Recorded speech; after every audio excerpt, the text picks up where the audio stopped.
Thank God, sir, I will be able to eat today. Hello, I have a true life story to share with you. Watch till the end. A pastor who was praying in his church received a call from his wife.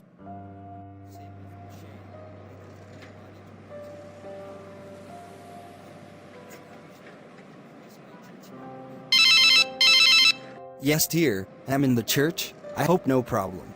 The kids were all sent home from school for their school fees, but I've been begging the management for some more time to pay up, but they had refused. She told him the kids were all sent home from school for their school fees. She told him she had gone back to the school to beg the management for some more time to pay up, but they had refused. The pastor had some amount of money with him, 30,000 naira in total.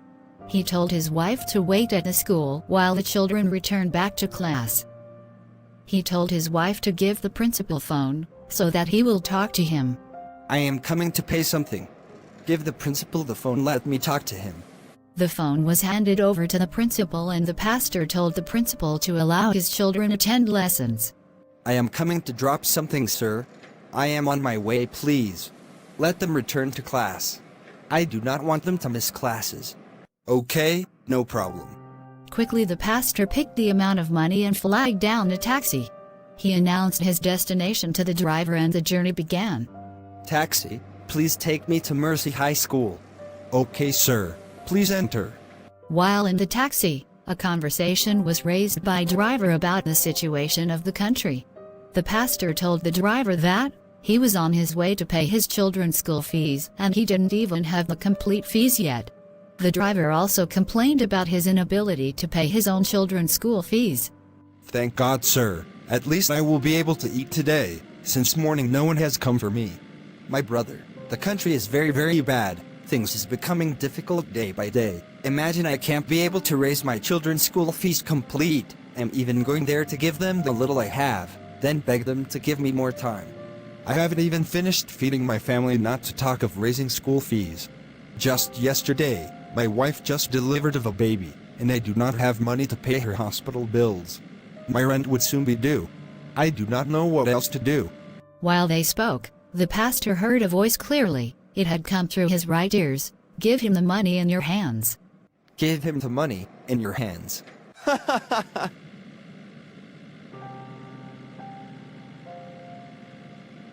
Oh devil, you are a liar. I hope no problem, sir. Not at all. The pastor laughed to himself. The driver wondered why the pastor was laughing. To the pastor, the message sounded funny, considering the fact that God knew he needed the money to pay his children's fees. God couldn't possibly ask him to give out his children's school fees to a man he never knew from Adam. Oh devil, you are a liar. The pastor muttered to himself and blurted in tongues. Halfway to his destination, he heard the voice a second time. This time, it was louder and clearer. Give him the money in your hands. The pastor became sad. He knew it was the voice of God. But then, he thought about his children. He thought about the commitment he had made to the principal. He thought about the way his wife will feel when he tells her he had given out his children's fees to a random driver he had met in a taxi to solve his problems, while he was still left with his unsolved. When the driver arrived at his children's school, instead of paying his transport fare, he pulled out 30,000 and handed over to the driver. Take this. Pay your wife's hospital bill and settle your rent. It is all I have. Oh, God, I thank you. Thank you very much, sir. God bless you. You are welcome. The driver collected the money with tears in his eyes.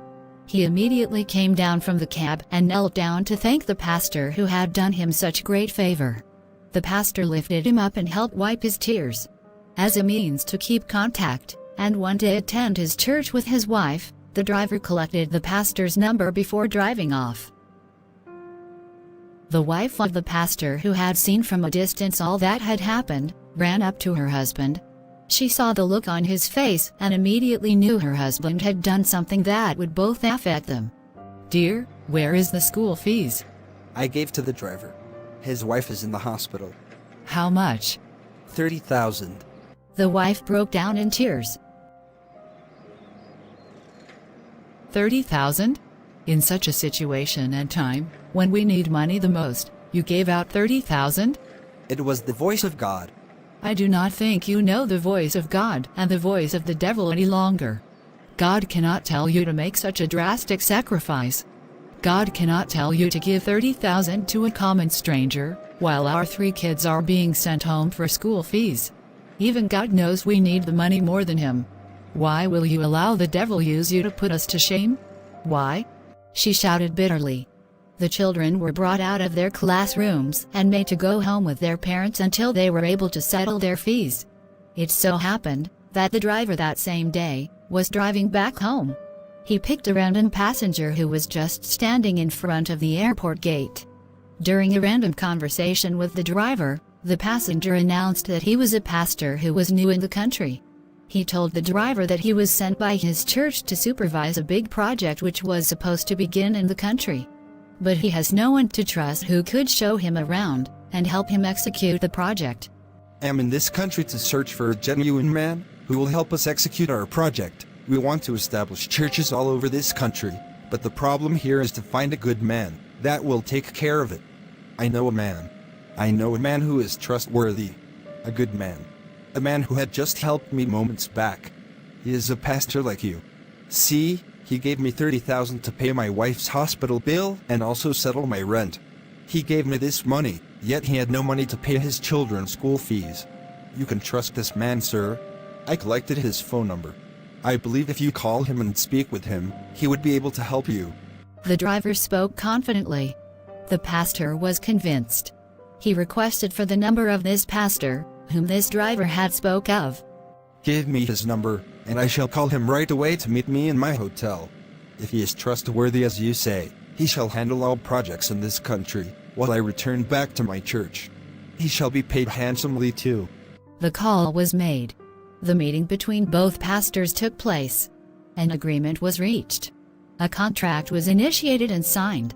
The pastor who had listened to the voice that spoke to him was awarded the contract to supervise the establishment of 17 churches in the country.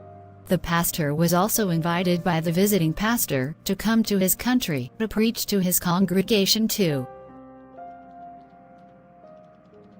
It's nice meeting you, sir. Thank you very much, and I promise never to disappoint you. The life of one struggling pastor was changed in one day, because he listened to a voice and made a sacrifice. How many times have you heard the voice speak to you, only for you to ignore it? How many times have you had that urge and feeling to help someone, and you turned it down? Many have missed an opportunity that would have changed their lives forever, just because they refused to listen to that voice. They failed to make that sacrifice, because they felt they needed it more. They felt the urge yet they ignored it. May God help us not to miss that opportunity that will secure our future and destiny in life.